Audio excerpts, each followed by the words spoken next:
नमस्कार, मैं हूं विशाल यादव। प्रधानमंत्री नरेंद्र मोदी जी, अब टाइम आ गया है, झोला उठाइए और चले जाइए। आप देश चलाने के काबिल नहीं हैं। दोस्तों, प्रधानमंत्री नरेंद्र मोदी की कुछ टिप्पणियों से पूरे देश में हाहाकार मचा हुआ है। हम सभी लोगों को मालूम है कि देश आर्थिक संकट से जूझ रहा है। देश बेरोजगारी, महंगाई, भ्रष्टाचार, लूटपाट, यानी कि देश में वो सारी चीजें हो रही हैं जो नहीं होनी चाहिए। और इसीलिए भाजपा की सरकार बनाई गई थी। लोगों ने इसीलिए विश्वास किया था कि मोदी जी आएंगे तो विकास लाएंगे। लेकिन क्या पता कि मोदी जी विकास का नाम बदलकर विनाश रख देंगे और विनाश को विकास कहेंगे, शायद कभी किसी ने सोचा नहीं था। दोस्तों, संजय राउत का बयान सामने आ गया है, जहां पर संजय राउत ने कहा है कि मोदी जी अब झोला उठाओ और चले जाओ, आप देश चलाने के काबिल नहीं हैं। प्रधानमंत्री नरेंद्र मोदी की योग्यता पर लंबे समय से सवाल उठते आए। यहां तक कि कई बार अदालतों का भी रुख किया गया, जहां पर मांग की गई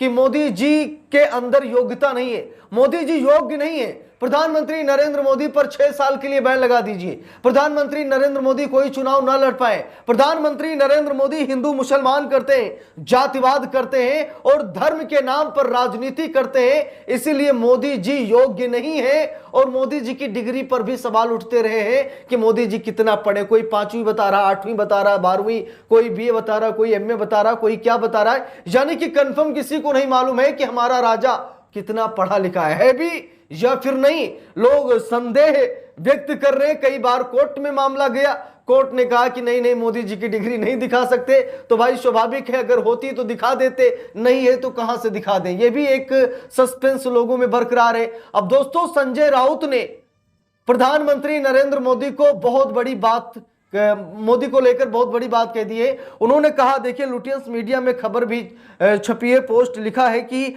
मोदी जी अब झोला उठाओ और चले जाओ, आप देश चलाने के काबिल नहीं है। संजय राउत का यह बयान। और दोस्तों, यह बयान ऐसे टाइम पर आया जब प्रधानमंत्री नरेंद्र मोदी ने पूरे देश से अपील की है कि डीजल पेट्रोल थोड़ा कम खर्च कीजिए, सोना चांदी एक साल मत खरीदिए। यानी कि प्रधानमंत्री नरेंद्र मोदी ने देश के संकट को महासंकट में तब्दील कर दिया, जिसके बाद हाहाकार मची है। तमाम ऐसे जज हैं, तमाम ऐसे आईएएस आईपीएस अधिकारी हैं, बड़े रैंक के अधिकारियों ने अपने काफिले कम कर दिए। यहां तक कि मोदी जी का भी काफिला कम कर दिया गया है। कुछ बड़े बड़े नेताओं ने अपना काफिला कम कर दिया है कि ज्यादा गाड़ी चलेंगी तो ज्यादा पेट्रोल लगेगा, डीजल लगेगा, इसीलिए काफिला को कम कर दिया गया। लेकिन दोस्तों, इसी बीच भाजपा के एक नेता है, बीजेपी नेता ने 120 गाड़ियों का काफिला निकाल दिया। अब जरा सोचिए, प्रधानमंत्री नरेंद्र मोदी की इज्जत उनके घर में नहीं हो रही। प्रधानमंत्री नरेंद्र मोदी की इज्जत अब उनके नेता नहीं कर रहे। भाई, जब उनके नेता नहीं कर रहे, जब घर में इज्जत ना हो तो घर छोड़ देना चाहिए। और आज इसीलिए संजय राउत कह रहे हैं कि आपने कहा कि गाड़ियां कम चलाइए, डीजल पेट्रोल की खपत कम कीजिए, सोना चांदी मत खरीदिए, लेकिन आज आपके नेता सुधरने का नाम नहीं ले रहे। 120 गाड़ियों का काफिला लेकर बीजेपी नेता निकल पड़े। देखना चाहेंगे, आज तक के हवाले से खबर आई है। देखिए, लिखा भी है, बीजेपी नेता पर बड़ा एक्शन, 120 गाड़ियों की रैली निकालना पड़ा भारी। लिखा है, मध्य प्रदेश के भिंड में प्रधानमंत्री नरेंद्र मोदी की ऊर्जा बचाने की अपील की अनदेखी करना भाजपा नेता को भारी पड़ गया।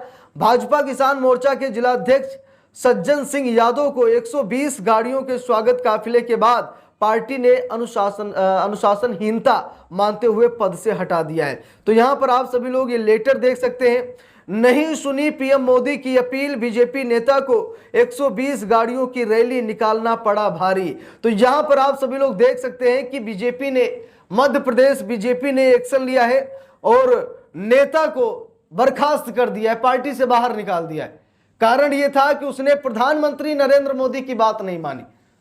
अब जरा सोचिए, घर में इज्जत नहीं है, जब बीजेपी नेता खुद इज्जत नहीं कर रहे हैं, मोदी जी ऊर्जा बचाने की बात कर रहे हैं, तो ये साहब क्या कर रहे हैं, 120 गाड़ियों का काफिला लेकर चल रहे हैं।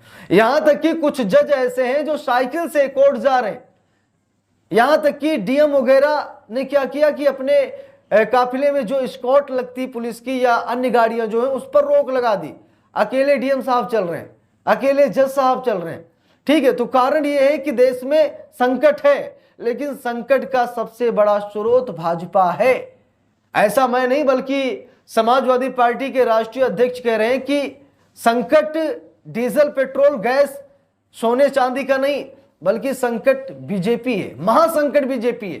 और जिस दिन बीजेपी सत्ता से हटी उसी दिन सारे संकट खत्म हो जाएंगे, क्योंकि ये जो कुछ भी करते हैं अपने फायदे के लिए करते हैं।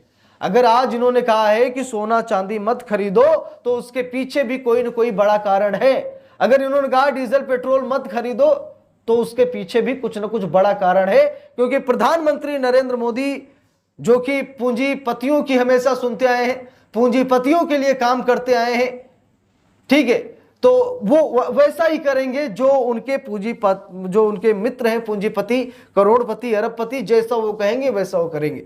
और हो सकता है कि ये बचत पता नहीं किस लिए की जा रही है।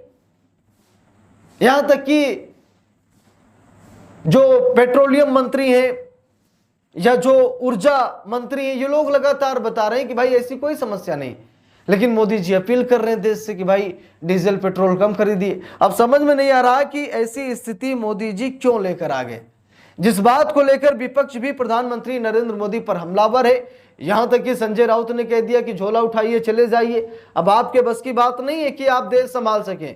वैसे भी अब आपकी उम्र हो गई है, आपके नेता खुद चाहते हैं कि आप रिटायरमेंट ले लीजिए, लेकिन आप रिटायरमेंट लेने का नाम नहीं ले रहे हैं। 2029 में भी पीएम बनने का सपना देख रहे हैं। हम लोगों को मालूम है कि मोदी जी की उम्र हो गई है, और बीजेपी नेता इस्तीफा भी मांग रहे हैं कि मोदी जी हटिए, टाइम हो गया, किसी दूसरे को बैठाइए। जब आप में ही ऊर्जा नहीं है तो आप देश की ऊर्जा को कैसे बरकरार रखेंगे? हिंदू मुसलमान जातिवाद करने से ऊर्जा बरकरार नहीं रहती है, ठीक है।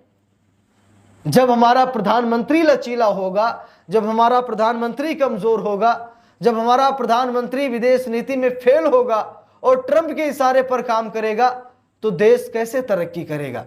विपक्ष यही तो सवाल पूछ रहा है, विपक्ष ऐसा ही तो बोल रहा है, लेकिन बावजूद इसके कुछ समझ में नहीं आ रहा है प्रधानमंत्री नरेंद्र मोदी को। अब दोस्तों मैं आप सभी लोगों से पूछना चाहता हूं कि संजय राउत ने जो कहा है कि मोदी जी झोला उठाइए और चले जाइए, अब आप देश चलाने के काबिल नहीं है। दोस्तों मैं आप लोगों से पूछना चाहता हूं कि आप में से कितने ऐसे हमारे भाई हैं जो इसका समर्थन करते हैं कि सच में मोदी जी देश नहीं चला पा रहे, मोदी जी कुछ नहीं कर पा रहे, बस वो नेताओं को डरा रहे हैं, धमका रहे हैं, ईडी सीबीआई की दोस्त दिखा रहे हैं, सरकार बना रहे हैं, सरकार गिरा रहे हैं, इसके अलावा देश की तरक्की पर शायद उनका कोई ध्यान नहीं है। मैं आप लोगों से जानना चाहता हूं, आप सभी लोग कमेंट करके जरूर बताइएगा कि संजय सिंह ने, मैं भी चाहूंगा संजय राउत ने जो कहा है वो सही है या फिर गलत है। आप लोग कमेंट करके बताइए और इस वीडियो को दबाकर शेयर कीजिए। अगर चैनल पर नए हैं सब्सक्राइब कीजिए। मिलते हैं दूसरी वीडियो में, तब तक के लिए बहुत बहुत धन्यवाद।